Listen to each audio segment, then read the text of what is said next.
ठाणे महानगरपालिका सार्वत्रिक निवडणुकीच्या पार्श्वभूमीवरती स्वीप मतदान जनजागृती कार्यक्रमांतर्गत शहरभर विविध शाळांमध्ये रांगोळी, चित्रकला, निबंध व घोषवाक्य स्पर्धांचं आयोजन करण्यात आलं आहे।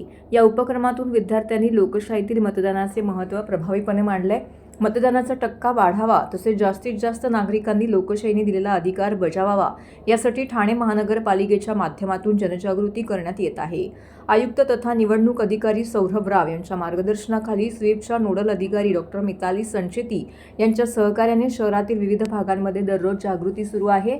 ठाणे महानगरपालिकेच्या शाळा क्रमांक 56 ओवळा येथे मंगळवारी रांगोळी स्पर्धा घेण्यात आली। रंगीबेरंगी रांगोळ्यांच्या माध्यमातून मतदान हा आपला हक्क आणि कर्तव्य हा संदेश विद्यार्थ्यांनी सर्जनशीलतेने पोहोचवला। दिवा प्रभाग समिती अंतर्गत प्रभाग क्रमांक 27-28 मध्ये SMG विद्यालय दिवा स्टेशन येथे मतदान जनजागृतीसाठी निबंध स्पर्धा, चित्रकला स्पर्धा, घोषवाक्य स्पर्धांचं आयोजन करण्यात आले। या कार्यक्रमात शाळेचे मुख्याध्यापक अनंत धातवे, सर्व शिक्षक वृंद, विद्यार्थी मोठ्या संख्येने उपस्थित होते।